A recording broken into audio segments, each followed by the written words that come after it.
Last episode లో mid night sun వాళ్ళు ఆస్థాని వాళ్ళ స్థావరానికి తెస్తారు. అప్పుడు మనం చూస్తాం అక్కడికి విజర్డ్ కింగ్ వచ్చి ఆస్థాని కాపాడతాడు. కానీ అప్పుడే ఒక పెద్ద వెలుగుతో ఒక వ్యక్తి వస్తాడు. ఫ్రెండ్స్, నెక్స్ట్ ఎపిసోడ్ స్టార్ట్ చేసే ముందు మీరు పాత ఎపిసోడ్స్ చూడకపోతే లింక్ ఐ బటన్ లో ఉంటుంది, దానిపై క్లిక్ చేసి ముందు అవి చూడండి.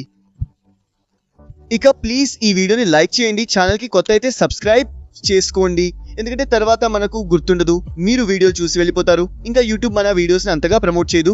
నా రిక్వెస్ట్ ఏంటంటే ప్లీజ్ ఈ వీడియోకి ఒక లైక్ తప్పకుండా ఇవ్వండి. అయితే టైం వేస్ట్ చేయకుండా స్టార్ట్ చేద్దాం. ఇక్కడ మనం చూస్తాం అందరూ మాయమైపోయారు. అప్పుడు విజర్డ్ కింగ్ అంటాడు, ఈ లైట్ మ్యాజిక్ యూజర్ నాకంటే ఫాస్ట్ గా ఉన్నాడు. అదృష్టవశాత్తు మన దగ్గర ఇంకా ఈ వ్యక్తి ఉన్నాడు. అప్పుడు ఇక్కడ మార్క్స్ విజర్డ్ కింగ్ ని మెడికల్ వార్డ్ కి రమ్మంటాడు. ఇక్కడ మనం చూస్తాం కెప్టెన్ వెర్మిలియన్ లియోపోల్డ్ ని డాక్టర్ చూస్తూ ఉంటారు. అప్పుడు ఒక మ్యాజిక్ నైట్ అంటాడు, మేము బ్యారియర్ ని మళ్ళీ స్టార్ట్ చేసాం. ఇప్పుడు ఇక్కడ అన్ని కమ్యూనికేషన్ స్పెల్స్ మళ్ళీ పనిచేస్తున్నాయి. మేము ఆ అబ్బాయిని కూడా వెతుకుతున్నాం. అప్పుడు మోసా నోవెల్ బాధపడతారు. అప్పుడు క్లాష్ అంటాడు, వాడు అంత త్వరగా చావుడు, వాడు తిరిగి వస్తే నేను వాడిని చాలా కొడతాను. ఇక్కడ మనం చూస్తాం విజర్డ్ కింగ్ ఆస్థాన్ తీసుకుని తిరిగి వస్తాడు. అది చూసి మిమోసా నోవెల్ ఇద్దరు సంతోషిస్తారు. అప్పుడు క్లాస్ ఆస్థా బాగోగులు అడిగి ఏడవడం మొదలు పెడతాడు. అప్పుడు అందరూ విజర్డ్ కింగ్ కి కెప్టెన్ వెర్మిలియన్ పరిస్థితి గురించి చెప్తారు. అప్పుడు విజర్డ్ కింగ్ అంటాడు, ఇదంతా నా తప్పు. అప్పుడు కెప్టెన్ షార్లెట్ అంటుంది, ఇదంతా మీది కాదు, మన తప్పు. మనకు ఇది కూడా తెలిసింది, కెప్టెన్ వెర్మిలియన్ వేసుకున్న పెండెంట్ కూడా మాయమైంది. బహుశా వాళ్ళు దానికోసమే దాడి చేశారు. అయితే వాళ్ళు ఎవరో మీకు తెలిసిందా? అప్పుడు విజర్డ్ కింగ్ అంటాడు, మనకు తెలిసింది ఏంటంటే వాళ్ళు రాజ్యానికి వ్యతిరేకం. వాళ్ళు అనుకుంటున్నారు అక్కడ ఉన్న రాయి మీద వేర్వేరు రాళ్లు ఉన్నాయి. అయితే వర్మిలియన్ పెండెంట్ కూడా దానికోసమేనా? కానీ వాళ్ళకి ఆ రాళ్లన్నీ దొరికితే ఏమవుతుందో ఏమో. బహుశా షార్లెట్ మాట కూడా నిజం కావచ్చు, లేదా వర్మిలియన్ వాళ్ల దారికి అడ్డు వచ్చాడేమో, అందుకే వాళ్ళు ఈ అడుగు వేసి ఉండొచ్చు. నేను ఇంతకు ముందు ఇలాంటివి చాలా చూశాను, కానీ మొదటిసారి నేను వాళ్ళని ఒక గ్రూప్ తో రిలేట్ చేయగలిగాను. వాళ్ళు తమ పూర్తి శక్తితో ఇక్కడ దాడి చేశారు. నేను క్యాపిటల్ ని వదిలి రాకుండా ఉంటే బాగుండేది. అప్పుడు విజర్డ్ కింగ్ అందరినీ తమ తమ డ్యూటీలు చేయమని చెప్తాడు. అప్పుడు ఇక్కడ కెప్టెన్ జైల్ అనుకుంటారు. మనం పూర్తిగా ఫెయిల్ అయ్యాం వర్మిలియన్. నేను నీకు మాట ఇస్తున్నాను, నీకు ఇలా చేసిన వాళ్ళని నేను వెతికి పట్టుకుని శిక్షిస్తాను. అప్పుడు కెప్టెన్ షార్లెట్ అంటుంది, మనం ఇంకా బలంగా తయారవ్వాలి. అప్పుడు లియోపోల్డ్ అంటాడు, నేను మీ అందరికంటే బలంగా తయారవుతాను. ఆస్థా, మనమిద్దరం బ్రతికినందుకు నాకు చాలా సంతోషంగా ఉంది. కానీ ఇప్పుడు మనం ఇద్దరం రైవల్స్ కలిసి బలంగా అవ్వాలి. నేను చాలా కష్టపడతాను.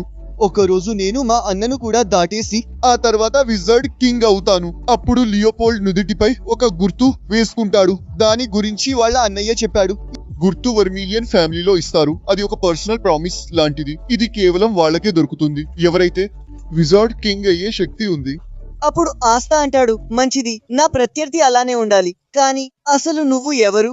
అప్పుడు అందరూ నవ్వుతారు. ఆ తర్వాత విజర్డ్ కింగ్ చెప్పాడని మనకు చెప్తారు. ఈ దాడులన్నీ యాంటీ క్లోవర్ కింగ్డమ్ టెర్రరిస్టులు చేశారని, ఇప్పటి నుండి మ్యాజిక్ నైట్స్ అందరూ వాళ్లకు వ్యతిరేకంగా పోరాడతారని. ఈ దాడి అప్పుడే సాధ్యమైంది ఎప్పుడైతే క్యాపిటల్ బ్యారియర్ మ్యాజిక్ ను తయారు చేసిన మాంత్రికులు మాయమయ్యారు. కానీ వాళ్లకు ఏమైందో ఎవరికీ తెలీదు. ఇంకా విజర్డ్ కింగ్ దీని గురించి ఏ నిర్ణయం చెప్పలేదు. అప్పుడు విజర్డ్ కింగ్ అనుకుంటాడు, నేను ఈ విషయాన్ని ఎంత ద్వేషించినా రాయల్ క్యాపిటల్లో ఒక ద్రోహి ఉన్నాడనేది నిజం. ఆ తర్వాత ఇక్కడ ఇంట్రాగేషన్ రూమ్ లో విజర్డ్ కింగ్ టీం ఇంట్రాగేషన్ చేస్తుంటుంది. అప్పుడు మార్క్స్ అంటాడు, వీళ్ళ మీద ఏదో మ్యాజిక్ ప్రయోగించినట్టుంది, అందుకే మనం వీళ్ళ నుంచి ఏ సమాచారం రాబట్టలేకపోతున్నాం. అప్పుడు ఆ వ్యక్తి అంటారు, మా మాస్టర్ చీకటిలో ఒక వెలుగు, ఆయన ఒక దేవుడు, అందుకే మేము ఆయనకు ఎప్పటికీ ద్రోహం చేయం. అప్పుడు ఇక్కడ మార్క్స్ అంటాడు, వీళ్ళ నుంచి మనకు ఏమీ తెలిసేలా లేదు. అప్పుడు విజర్డ్ కింగ్ అంటాడు, అయితే సరే, కెప్టెన్ వెర్మిలియన్ లేచే వరకు ఎదురు చూద్దాం. ఆయన కోసమే ఎదురు చూద్దాం, ఎందుకంటే ఆయనే మనకు ఏదైనా చెప్పగలరు. ఇంకా ఇక్కడ మనం చూస్తాం రాడీస్ ఆస్థాను చంపే విషయం మాట్లాడుతుంటాడు. అప్పుడు శాలీ అంటుంది, నువ్వు ఆస్థాను చంపలేవు, నేను తనపై రీసెర్చ్ చేయాలనుకుంటున్నాను. అప్పుడు రాడీస్ అంటాడు, వాడు నాపై దాడి చేశాడు, నేను వాడిని వదలను, నువ్వు నా నుంచి దూరంగా ఉండు. అప్పుడు ఇక్కడ శాలీ అంటుంది, నేను మళ్ళీ ఆస్తాను, ఎప్పుడు కలుస్తానో తెలియదు, కానీ అదృష్టవశాత్తు నా జల సహాయంతో కొన్ని శాంపిల్స్ తీసుకున్నాను, కాబట్టి ఇప్పుడు వాటిని ఉపయోగించి నా రీసెర్చ్ చేస్తాను. అప్పుడు వాళ్ళ బాస్ అంటాడు, నన్ను క్షమించండి, నేను వాళ్ళిద్దరినీ కాపాడలేకపోయాను. అప్పుడు వోల్టస్ అంటాడు, మీరు వాళ్ళ గురించి చింతించాల్సిన అవసరం లేదు, వాళ్ళు ఎంత నమ్మకస్తులంటే ఎవరికి ఎలాంటి సమాచారం ఇవ్వలేరు. అప్పుడు వాళ్ళ బాస్ అంటాడు, నాకు ఆ విషయం గురించి చింత లేదు, కానీ నువ్వు చింతించకు. ఒకవేళ వాళ్ళు బతికే ఉంటే నేను వాళ్ళని కాపాడుతాను. నేను అనుకున్నాను నేను విజర్డ్ కింగ్ దాడిని తప్పించుకున్నానని, కానీ అతని మ్యాజిక్ సమయాన్ని చాలా వేగంగా ముందుకు తీసుకెళ్తుంది. విజర్డ్ కింగ్ మ్యాజిక్ నిజంగా చాలా అద్భుతమైనది, కానీ మనం అతన్ని ఎలాగైనా ఓడించాల్సిందే. అప్పుడే మనం మన కోసం ఒక కొత్త ప్రపంచాన్ని నిర్మించగలం. ఆ తర్వాత మనం చూస్తాం ఆస్తా నోయల్ కాపాడిన అమ్మాయి వాళ్లకు తినడానికి మఫిన్స్ ఇస్తుంది. ఇంకా వాళ్లకు థ్యాంక్ యూ చెప్పి అక్కడి నుండి వెళ్ళిపోతుంది. ఆ తర్వాత మనం చూస్తాం చామి అక్కడికి వచ్చి ఆ మఫిన్స్ ను తినడం మొదలు పెడుతుంది. అప్పుడు ఆస్తా అంటాడు, అసలు నువ్వు ఇంత మంచి మూడ్ లో ఎలా ఉన్నావు? అప్పుడు చామి అంటుంది, నేను నీకేం చెప్పను, ఈ రోజు నేను ఎవరిని కలిశాను. అప్పుడు నోయల్ అంటుంది, కానీ అసలు నువ్వు లోపలికి ఎలా వచ్చావు? ఆ తర్వాత మనం చూస్తాం చామి తన మ్యాజిక్ ను ఉపయోగించి ఆస్తా క్యాప్ లో దాక్కుంటుంది. నోయల్ అనుకుంటుంది దీని మ్యాజిక్ చాలా అద్భుతంగా ఉంది. ఆ తర్వాత మనం చూస్తాం ఆస్తా యూనో మరియు చామ్ని. ఆస్తా యూనో టీమ్ ను పిలవడం మొదలు పెడతాడు. ఇంకా యూనోతో అంటాడు, నువ్వు ఒక సింపుల్ హై కూడా చెప్పలేవా? ఆ తర్వాత మనం చూస్తాం యూనో తన మ్యాజిక్ తో ఆస్తాపై దాడి చేస్తాడు. ఇంకా ఆస్తా దాన్ని మధ్యలోకి చీల్చేస్తాడు. దాని లోపల ఒక మెసేజ్ ఉంటుంది. అతను మ్యాజిక్ తో ఆస్తాకు హాయ్ అని రాసి ఉంటాడు. అప్పుడు ఆస్తా అంటాడు, నన్ను చంపాలనుకుంటున్నావా? నీకు పోరాడాలనే ఉంటే మైదానంలోకి రా, ఇలా వెన్ను చూపి పారిపోకు. అప్పుడు ఇక్కడ క్లాజ్ అనుకుంటాడు, యూనో మ్యాజిక్ మునుపటి కంటే శక్తివంతంగా మారింది. అసలు ఇది ఎలా జరిగింది? అప్పుడు మిమోసా అనుకుంటుంది, ఆస్తా నేను ఇంకా శక్తివంతంగా తయారవుతాను, ఇంకా వచ్చేసారి నీతో పోరాడతాను అని సిగ్గుపడుతుంది. అప్పుడు ఆస్తా అంటాడు, ఏ రోజైతే మనం ఇద్దరం ఆ రోజు మనం ఖచ్చితంగా పోరాడదాం. అతను అనుకుంటాడు, చింతించకు, నువ్వు ఎంత బలవంతుడివైనా నేను నీకంటే బలవంతుడినవుతాను. అప్పుడు వాళ్ళిద్దరూ తిరిగి బ్లాక్ బుల్ బేస్ కి వెళ్తారు. అక్కడ మాగ్నా లక్ తమ మిషన్ గురించి చెప్తారు. దానికి వాళ్ళకి ఒక స్టార్ వస్తుంది. అప్పుడు ఆస్తా అంటాడు, నేను మీకు ఒకటి చెప్పాలి, రాయల్ క్యాపిటల్ సమస్య తర్వాత నా ప్రదర్శన చూసి నాకు 3rd class junior magic knight rank ఇచ్చారు. అప్పుడు మాగ్నా అడుగుతాడు, అసలు ఇది ఏంటి? అప్పుడు కెప్టెన్ యామి అంటారు, ఇన్ని ఏళ్లుగా మ్యాజిక్ నైట్స్ లో ఉన్నావు, నీకు ఇంకా తెలీదా? సరే నేను చెప్తాను, మీరు 5th class junior magic knight rank లో ఉన్నారు. ఇంకా ఆస్తా ఇప్పుడు నీ సీనియర్ చమీ 1st class junior magic knight, ఎందుకంటే క్యాపిటల్ పై దాడి చేసిన శత్రువులలో ఒకరిని పట్టుకుంది. కానీ నువ్వు మంచి పని చేశావు ఆస్తా. అప్పుడు ఆస్తా అంటాడు, నాకు కెప్టెన్ వర్మిలియన్ గురించి చింతగా ఉంది. అప్పుడు కెప్టెన్ యామి అంటారు, అతని గురించి వర్రీ అవ్వకు, అతను అంత త్వరగా చనిపోడు, మళ్ళీ నిలబడినప్పుడు మునుపటి కంటే బలంగా ఉంటాడు. అప్పుడు ఆస్తా అంటాడు, సరే నేను కూడా ట్రైనింగ్ కి వెళ్తాను. అప్పుడు కెప్టెన్ అతన్ని రెస్ట్ తీసుకోమంటాడు. తర్వాత ఫిన్రల్ ఆస్తాని మిక్సర్ కి వెళ్దామని అడుగుతాడు. అప్పుడు కెప్టెన్ యామి ఫిన్రల్ ని పని చేయమంటాడు, కానీ ఫిన్రల్ వాళ్ళని ఇగ్నోర్ చేస్తుంటాడు. ఇక్కడ ఫిన్రల్ మిక్సర్ గురించి కంగారు పడుతుంటాడు. అప్పుడు మనకు చెప్తారు, మిక్సర్ అంటే ఒక పార్టీ, అందులో అబ్బాయిలు అమ్మాయిలు కలిసి డేట్ చేస్తారు. అప్పుడు ఫిన్రల్ అనుకుంటుంటాడు, మిక్సర్ కి 3 అమ్మాయిలు రెడీగా ఉన్నారు. కర్ రహీ హై, నేను ఇక్కడ నుండి మరో 2ని తీసుకువెళ్ళాలి. వాళ్లలో ఒకరు ఆస్థా, కానీ రెండో సభ్యుడు ఎవరని ఆలోచించాలి. అప్పుడు ఫిన్రల్ చూస్తాడు, మ్యాగ్నా తన మ్యాజిక్ ప్రాక్టీస్ చేస్తోంది. అది చూసి అతను అనుకుంటాడు, అమ్మాయిలకి కొంచెం డేంజరస్ వాళ్ళు ఇష్టం, కానీ మాగ్నా మరీ ఎక్కువైపోతుంది. ఫిన్రల్ ఒక్కొక్కరిని పరిశీలించడం మొదలు పెడతాడు, కానీ ఎవరూ సరైన ఎంపికలా అనిపించరు. చివరికి అతని దగ్గర లక్ అనే ఆప్షన్ మిగులుతుంది. అప్పుడు లక్ అంటాడు, ఈ మిక్సర్ అంటే ఏంటి? ఇక్కడ ఫైట్ చేయొచ్చా? అప్పుడు ఆస్తా అంటాడు, నేను కూడా దీనికోసం చాలా ఎక్సైటెడ్ గా ఉన్నాను. అప్పుడు ఫిన్రల్ వాళ్ళిద్దరిని తీసుకుని వెళ్ళిపోతాడు. ఇంకా మనం చూస్తాం నోయల్ కూడా వాళ్ళ వెనకాలే వెళ్తుంది. అప్పుడు నోయల్ వాళ్ళని ఫాలో అవుతూ ఉంటుంది. అప్పుడు నోయల్ అనుకుంటుంది, వీళ్ళు మిక్సర్ కి ఎందుకు వెళ్తున్నారు? కానీ ఒక్క నిమిషం, నాకు అసలు వీళ్ళు ఎవరితో డేట్ చేస్తే నాకేంటి? నాకు ఏమీ అర్థం కావడం లేదు. నేను ఏం కోరుకుంటున్నాను? అప్పుడు ఫిన్రల్ వాళ్ళని ఒక రెస్టారెంట్ కి తీసుకువెళ్తాడు. అక్కడ ఆ 3 అమ్మాయిలకి కూల్ డ్రింక్స్ ఇస్తాడు. అనుకుంటాడు, వీళ్ళు ఆసక్తిగా ఉన్నారు అంటే ఈసారి నేను గర్ల్ ఫ్రెండ్ ని సంపాదిస్తాను. ఇప్పుడు ఆస్తా లక్ కూడా తమ బెస్ట్ ఇవ్వాలి. అప్పుడు ఆస్తా లక్ తమని పరిచయం చేసుకుంటారు. అప్పుడు అక్కడ కూర్చున్న 2 అమ్మాయిలు అనుకుంటారు, వీళ్ళు వింతగా ఉన్నారు, మ్యాజిక్ నైట్స్ వస్తున్నారని తెలుసు, కానీ వాళ్ళు బ్లాక్ బుల్ నుండి వస్తున్నారని తెలియదు. వీళ్ళు స్టేటస్ లో కూడా చిన్నవాళ్ళు, వీళ్ళతో రిలేషన్ పెట్టుకుంటే ఏం లాభం? అప్పుడు ఫిన్రల్ అంటాడు, సరే ఇప్పుడు మీ వంతు పరిచయం చేసుకోండి. అప్పుడు ఆ 3 తమ పేర్లు చెప్తారు. అప్పుడు ఫిన్రల్ అనుకుంటాడు, వీళ్ళు అస్సలు ఆసక్తి చూపించడం లేదని. అందుకే ఫిన్రల్ వాళ్ళ మూడ్ సరి చేయడానికి ప్రయత్నిస్తాడు. కానీ మనం చూస్తాం ఫిన్రల్ అంటాడు, మేం మ్యాజిక్ నైట్స్ గా ఏం చేస్తామో మీరు తెలుసుకోవాలనుకుంటున్నారా? అప్పుడు మనం చూస్తాం ఇది విని హెలెన్, ఎరికా ఎగ్జైట్ అవుతారు. అప్పుడు ఫిన్రల్ తన స్పెషల్ మ్యాజిక్ గురించి చెప్తాడు. కానీ మనం చూస్తాం అతను చాలా రోజులుగా కెప్టెన్ యామీతోనే తిరుగుతూ ఉంటాడు. అందుకే అతని దగ్గర చెప్పడానికి పెద్దగా ఏమీ ఉండదు.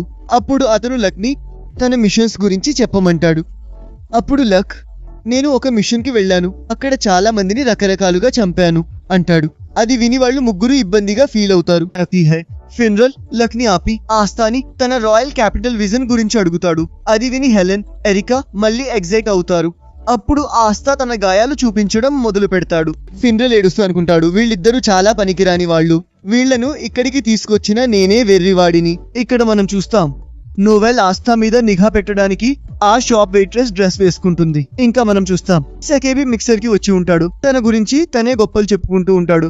అప్పుడు అతని ముందున్న అమ్మాయిలు అనుకుంటూ ఉంటారు, అసలు వీడు ఇంకెంతసేపు వాగుతాడు.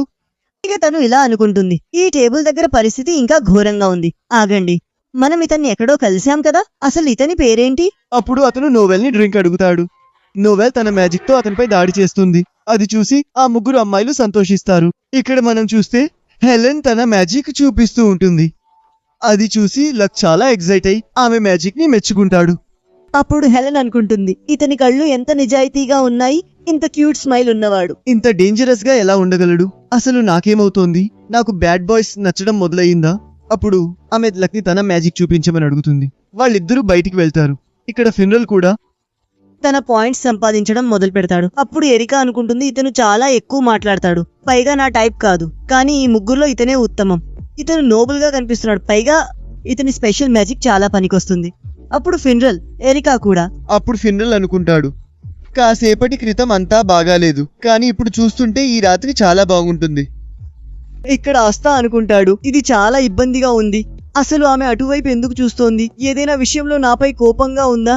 అప్పుడు ఆస్తా ఆమెకు ఇష్టమైన ఫుడ్ గురించి అడుగుతాడు. దానికి రెవికా, నువ్వంతగా బలవంతం చేసుకోవాల్సిన అవసరం లేదు అంటుంది. ఎరికా నన్ను ఇక్కడికి తీసుకొచ్చింది, నాకు ఒక మంచి అబ్బాయి దొరుకుతాడని. అలా మేమిద్దరం కలిసి నా తమ్ముళ్ళు చెల్లెళ్ళని చూసుకోగలుగుతాం. ఇప్పుడు కూడా నాకు వాళ్ల గురించే చింతగా ఉంది. అప్పుడు ఆస్తా ఆమె సిబ్లింగ్స్ గురించి అడుగుతాడు. దానికి రెబెకా, నాకు 3 తమ్ముళ్ళు 2 చెల్లెళ్ళు ఉన్నారు అంటుంది. అప్పుడు ఆస్తా, నాకు కూడా సిబ్లింగ్స్ ఉన్నారు, మాకు రక్త సంబంధం లేకపోయినా కానీ మేమంతా కలిసి చాలా సంతోషంగా ఉంటాం. మేమందరం కలిసి చాలా అల్లరి చేసేవాళ్ళం, ఒకే గదిలో పడుకునేవాళ్ళం. కానీ నేను మ్యాజిక్ నైట్ అయ్యాక నాకు సొంతంగా ఒక గది దొరికింది, కానీ వాళ్ళు లేకుండా నాకు చాలా ఒంటరిగా అనిపిస్తుంది. అప్పుడు వాళ్ళిద్దరూ వాళ్ళ సిబ్లింగ్స్ గురించి నోవెల్ కి అసూయగా ఉంటుంది. అది చూసి ఒక వ్యక్తి మద్యం తాగి, ఓహ్ నువ్వు మ్యాజిక్ నైట్ వా అంటాడు. నిన్ను చూస్తుంటే నేను కూడా మ్యాజిక్ నైట్ అవ్వగలనని అనిపిస్తోంది. నీ పక్కన ఒక అందమైన అమ్మాయి కూడా ఉంది. నిన్ను చూస్తే నాకు అసూయగా ఉంది. అతను రెవికాతో, ఇతను మ్యాజిక్ నైట్ కాబట్టే నువ్వు ఇతనితో ఉన్నావా? కానీ ఒక్క నిమిషం ఆగు, నేను నిన్ను ఒక రెస్టారెంట్ లో చూశాను, అక్కడ నువ్వు పిల్లల్ని చూసుకుంటున్నావు. వావ్, మీ భర్త వదిలేశాడా? వావ్, అందుకే జీవితం సులభం కావడానికి మ్యాజిక్ నైట్ కావాలేమో. అలాంటి వాడే కావాలంటే నాతో డేట్ చేయొచ్చుగా. అతను రెబెక్కాను పట్టుకోగానే ఆస్తా అతన్ని రెబెక్కాకు దూరంగా ఉండమంటాడు. ఆ తర్వాత ఆస్తా అతన్ని ఎత్తి అవతల పడేస్తాడు. తర్వాత రెబెక్కా ఆస్తా పారిపోతారు. నోయల్ కూడా వాళ్ళ వెంటే వెళ్తుంది. అప్పుడు రెబెక్కా ఆస్తాకు థాంక్స్ చెప్పి, నీకు ఎవరైనా నచ్చారా అని అడుగుతుంది. దానికి ఆస్తా, అవును, ఒక అమ్మాయి ఉంది అంటాడు. అప్పుడు రెబెక్కా, తను చాలా అమేజింగ్ గా ఉంటుంది, మీరిద్దరూ సంతోషంగా ఉంటారని ఆశిస్తున్నా అంటుంది. దానికి ఆస్తా థ్యాంక్ యూ చెప్తాడు. తర్వాత రెబెక్కా ఆస్తాను తన రెస్టారెంట్ కు వచ్చి తమ్ముళ్ళు చెల్లెళ్లను కలవమంటుంది. అది విని నోయల్, తను చెప్పిన అమ్మాయి మన స్క్వాడ్ లోనిదేనా అని ఆలోచిస్తుంది. అయితే ఇతను నా గురించే మాట్లాడుతున్నాడా అని సిగ్గుపడుతుంది. అప్పుడు ఆస్తా, సిస్టర్ లిల్లీ, ఒకరోజు నేను విజర్డ్ కింగ్ అయ్యి మీ దగ్గరికి వస్తాను అనుకుంటాడు. అప్పుడు దయచేసి నన్ను పెళ్లి చేసుకోండి. ఇంతలో రెబెక్కా, నేను ఈసారి సపోర్ట్ చేస్తున్నా, అంత మాత్రాన ఓడిపోయినట్లు కాదు అనుకుంటుంది. అప్పుడు ఆస్తా అడుగుతాడు, అసలు ఈ మిక్సర్ దేనికోసం? ఇది విని రెబెక్కా, నోయల్ షాక్ అవుతారు. ఇక్కడ లక్, ఫిన్రాల్ కూడా రిజెక్ట్ అవుతారు. లాస్ట్ ఎపిసోడ్ లో ఆస్తా, లక్, ఫిన్రాల్ ఒక మిక్సర్ కి వెళ్ళడం చూసాం.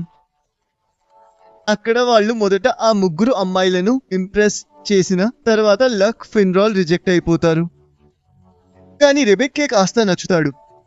నోయల్ అపార్థం చేసుకుంటుంది, ఆస్తా తనని ఇష్టపడుతున్నాడని. గైస్, తర్వాతి 29వ ఎపిసోడ్ ఒక ఫిల్లర్ ఎపిసోడ్. అందులో ఆస్తా యూనోలో ఇప్పటి జర్నీ చూపిస్తారు. కాబట్టి ఈ వీడియోలో మనం 30వ 31వ ఎపిసోడ్స్ ను ఎక్స్ప్లెయిన్ చేస్తాం. గైస్, ఎపిసోడ్ స్టార్ట్ చేసే ముందు ప్లీజ్ ఈ వీడియోను లైక్ చేయండి. అప్పుడు యూట్యూబ్ మన వీడియోను కొత్త ఆడియన్స్ కు కూడా చేరుస్తుంది. ఇక ఆలస్యం చేయకుండా స్టార్ట్ చేద్దాం. ఇక్కడ కొంతమంది గుండాలు విలేజ్ పై అటాక్ చేయగా గౌచే వాళ్లను ఓడిస్తాడు. వాళ్ళు అతన్ని క్షమించమని అడుగుతుంటే అప్పుడు గౌచి అంటాడు, ఈ రోజు మిమ్మల్ని చంపను, ఎందుకంటే ఈ రోజు నా చెల్లెలి బర్త్డే. కాబట్టి చనిపోయే ముందు తన బర్త్డేను బాగా సెలబ్రేట్ చేసుకోండి. ఆ తర్వాత ఆస్థా యూనో చర్చికి తమ జీతం పంపించి ఉంటారు. యూనో లెటర్లో తను first class junior magic knight అయ్యానని రాసి ఉంటుంది. అది విని అందరూ సంతోషిస్తారు. ఆస్థా కూడా తన లెటర్లో తను third class junior magic knight అయ్యానని రాసి ఉంటుంది. అది విని అందరూ ఆశ్చర్యపోతారు. ఇక్కడ క్లాస్ మిమోసా యూనోను కంగ్రాచ్యులేట్ చేస్తారు.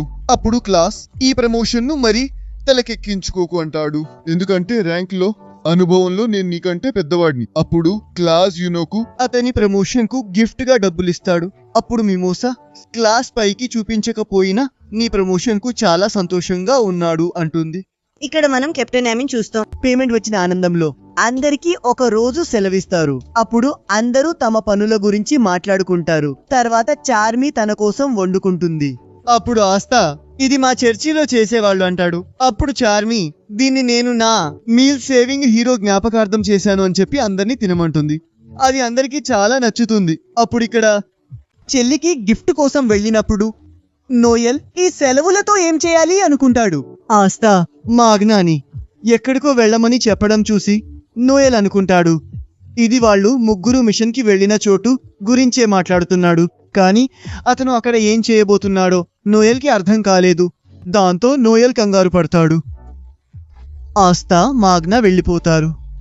అప్పుడు ఘోష్ నా మ్యాజిక్ నైట్ జాబ్ చాలా కష్టం అనుకుంటాడు. కానీ ఇది నా చెల్లి కోసం చేస్తుంటే నాకు ఏ ఇబ్బంది లేదు. నాలాంటి పాత ఖైదీ నీలాంటి ఏంజల్ చెల్లి కోసమే ఇదంతా చేయగలడు. అప్పుడు ఘోష్ తన చెల్లి కోసం షాప్ మొత్తాన్ని కొంటాడు. అప్పుడు ఆస్థా మాగ్నాతో తను రెబెక్కా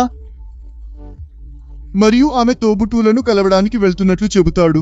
ఘోష్ అనుకుంటాడు, నా చెల్లి కోసం నా డబ్బులన్నీ పోగొట్టాను, కానీ నాకు బాధ లేదు. నా ప్రియమైన చెల్లి మేరీ వస్తున్నాను. ఇక్కడ ఘోస్ట్ ఆస్థా మేరీతో ఆడుకోవడం చూస్తాడు. ఘోస్ట్ ఆస్థాని తన్ని నా చెల్లి దగ్గరికి రావడానికి నీకెంత ధైర్యం అంటాడు. ఇంకోసారి ఇలా చేశావంటే నిన్ను చంపేస్తాను. నాకు నెలలో ఒక్కరోజే నా చెల్లిని కలవడానికి దొరుకుతుంది. ఈ రోజే నేను నా చెల్లిని పూజించగలను. నాకంటే ముందు ఇక్కడ ఏం చేస్తున్నావు? దానికి ఆస్థా ఈమె నీ చెల్లెని నాకెలా తెలుస్తుంది అంటాడు. అప్పుడు ఘోష్ గుర్తు లేదా, నీకు తన ఫోటో చూపించాను అంటాడు. దానికి ఆస్థా నాకేమీ గుర్తు లేదు అంటాడు. నేను రెబెక్కాని ఆమె తోబుటువుని కలవడానికే వచ్చాను, కానీ మేరీ చాలా క్యూట్. ఘోష్ మళ్ళీ ఆస్థాని కొట్టడం మొదలు పెట్టగా మేరీ అతన్ని ఆపి ప్లీజ్ కొట్టొద్దు అంటుంది. ఎందుకంటే ఒక రోజు నేను ఇతన్ని పెళ్లి చేసుకుంటాను. అది విని ఘోష్ నోయల్ షాక్ అవుతారు. అప్పుడు ఘోస్ట్ ఆస్థాని చంపడానికి ప్రయత్నిస్తాడు. మేరీని తీసుకెళ్లడానికి సిస్టర్ థెరెసా వస్తుంది. అప్పుడు ఘోస్ట్ ముసల్దానా పక్కకు జరుగు, మేరీ ఈ టైంలో నాతో డేట్ కి వెళ్తుంది. సిస్టర్ థెరిసా ఒప్పుకోకుండా నీలాంటి వాడితో దీన్ని పంపను అంటుంది. అప్పుడు వాళ్ళిద్దరూ వాదించుకుంటారు. సిస్టర్ మేరీని తీసుకుని వెళ్ళిపోతుంది. ఘోష్ స్పృహ కోల్పోతాడు. రెబెక్కా ఆస్థాకి వాళ్లతో ఒక రాత్రి ఉండమని ఆఫర్ ఇస్తుంది. అది విని నోయల్ షాక్ అవుతుంది. ఇక్కడ ఆస్థా రెబెక్కా వంట తిని చాలా సంతోషిస్తాడు. అప్పుడు రెబెక్కా తోబుట్టువులు ఆమెను ఆస్థా అని పిలుస్తూ ఏడిపిస్తారు. దాంతో నోయల్ కి చాలా అసూయగా అనిపిస్తుంది. అప్పుడు నోయల్ రాత్రి ఆస్థా మీద నిఘా పెట్టడానికి బయట తిరుగుతాడు.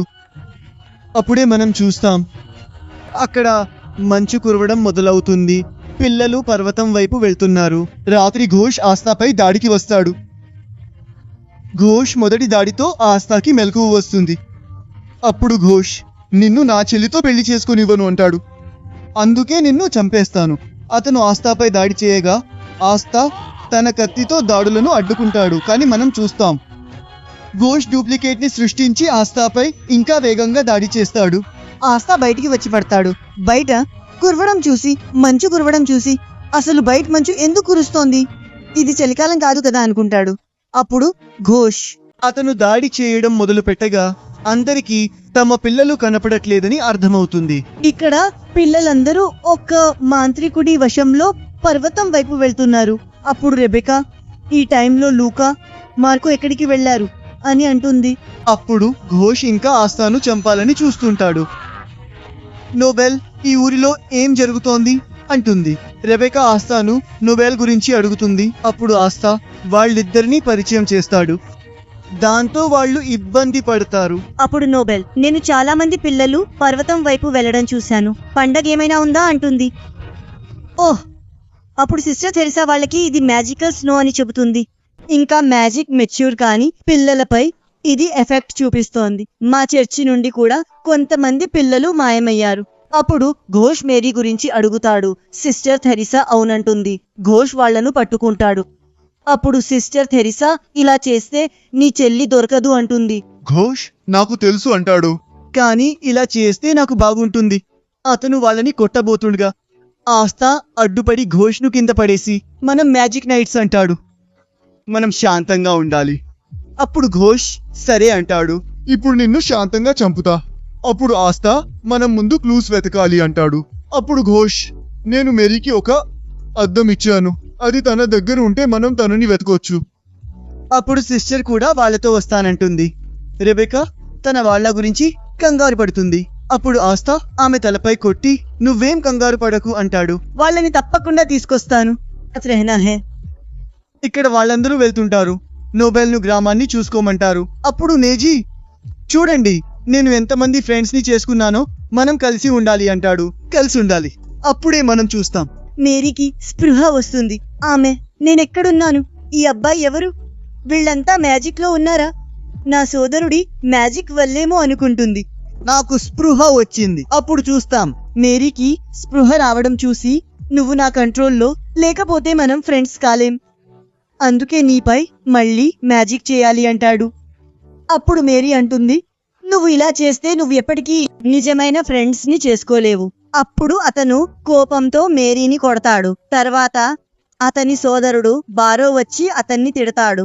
అప్పుడు బారో మేరీని చూసి, ఈమె దగ్గర చాలా మంచి పవర్ ఉంది, బహుశా ఇది చాలా ఉపయోగపడుతుంది. తర్వాత తక్కువ పవర్ ఉన్న పిల్లలను తెచ్చినందుకు నేజీని తిడతాడు. తర్వాత మార్కోను బయటకు విసిరేసి, ఇప్పుడు ఈ పిల్లల నుండి మ్యాజిక్ తీసే టైం వచ్చింది అంటాడు. అప్పుడు మనం చూస్తాం, ఘోష్ ఆస్థా పర్వతం దగ్గరకు చేరుకుంటారు. మరియు ఇక్కడ నోవెల్ అందరినీ శాంతంగా ఉండమంటుంది. తర్వాత నోవెల్ మ్యాజిక్ హెడ్ క్వార్టర్స్ ను కాంటాక్ట్ చేస్తుంది. అప్పుడు సాకి నోబెల్ రిక్వెస్ట్ కు జవాబిచ్చి తన వాగుడు మొదలు పెడతాడు.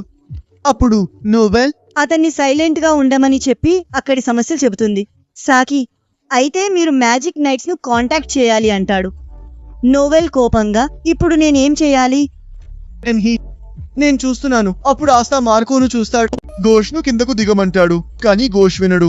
వెంటనే ఆస్థా దూకేస్తాడు. అప్పుడు ఘోష్, నాకు ఎవరి గురించి పట్టింపు లేదు, నేను మేరీని కాపాడాలి అంతే అని అంటాడు. ఎందుకంటే కెప్టెన్ యామి చెప్పారు, నువ్వు ఎవరిని రక్షించాలనుకుంటున్నావో వాళ్ళని రక్షించు అని. ఇప్పుడు నేను అదే చేస్తాను. అప్పుడు సిస్టర్ మార్కోను చూసి, ఇతనిపై ఎవరో స్పెల్ కాస్ట్ చేసినట్టున్నారు అంటుంది. అప్పుడు ఆస్థా తన యాంటీ మ్యాజిక్ స్వోర్డ్ తో ఆ మ్యాజిక్ ను తీసేస్తాడు. మార్కోకు స్పృహ వస్తుంది. అప్పుడు సిస్టర్ ఆలోచిస్తుంది, చివరికి ఇతను ఎలా కేవలం తన కత్తిని తాకించి ఆ మ్యాజిక్ ని అంతం చేశాడు. ఆ తర్వాత ఆమె మార్కోను హీల్ చేయడం మొదలు పెడుతుంది. అప్పుడు ఆస్థా మార్కోను అక్కడే ఉండమంటాడు. కానీ మనం చూస్తాం, అతను చాలా భయపడతాడు. అప్పుడు ఆస్థా ధైర్యం కోసం తన బ్లాక్ బుల్ రోప్ ను ఇస్తాడు. అది మార్కోకు కొంచెం ధైర్యాన్ని ఇస్తుంది. ఆ తర్వాత సిస్టర్ ఆస్థా లోపలికి వెళ్ళడానికి సిద్ధపడతారు. ఇక ఘోష్ లోపలికి వెళ్తుండగా చాలా మ్యాజిక్ ఉన్నట్లు అనిపిస్తుంది. ఇక్కడ బారో ఒక్కొక్కరిగా పిల్లల నుండి మ్యాజిక్ లాక్కుంటూ ఉంటాడు. అప్పుడు బారో మేరీని ముందుకు తీసుకురమ్మని అంటాడు. అప్పుడు ఘోష్ అక్కడికి వస్తాడు. మేరీ గాయాలను చూసి కోపంతో వాళ్లపై దాడి చేస్తాడు. అప్పుడు బారో నేజీని అతనిపై దాడి చేయమని అంటాడు. కానీ ఘోష్ అతని దాడులను సులభంగా డాడ్జ్ చేస్తూ ఉంటాడు. అప్పుడు నేజీ తన తర్వాతి మ్యాజిక్ తో ఘోష్ పై దాడి చేస్తాడు. అప్పుడు ఘోష్ తన మ్యాజిక్ ను వాడి అతని దాడులను అడ్డుకుంటాడు. బారో ఆలోచిస్తాడు, మాకు ఇది అస్సలు చెప్పలేదు. ఈ జాబ్ చాలా సులభం అని చెప్పడం వల్లే నేను ఒప్పుకున్నాను. కానీ మనం ఇలాంటి మ్యాజిక్ నైట్ తో పోరాడలేం. బహుశా మనం చేయగలిగేది ఏదో ఒకటి ఉండి ఉంటుంది. అప్పుడు అతను మేరీని పట్టుకుని ఘోష్ను బెదిరిస్తాడు. నువ్వు కదిలావంటే ఇతన్ని చంపేస్తాను అని. కానీ అప్పుడు మనం చూస్తాం, ఆస్థా అక్కడికి వచ్చి తన కత్తి విసిరి మేరీని కాపాడతాడు. అప్పుడు మేరీ పరిగెత్తుకుంటూ వెళ్లి ఆస్థాను కౌగిలించుకుంటుంది. దాంతో ఘోష్ కు ఇంకా కోపం వచ్చి ఆస్థాపై దాడి చేస్తాడు.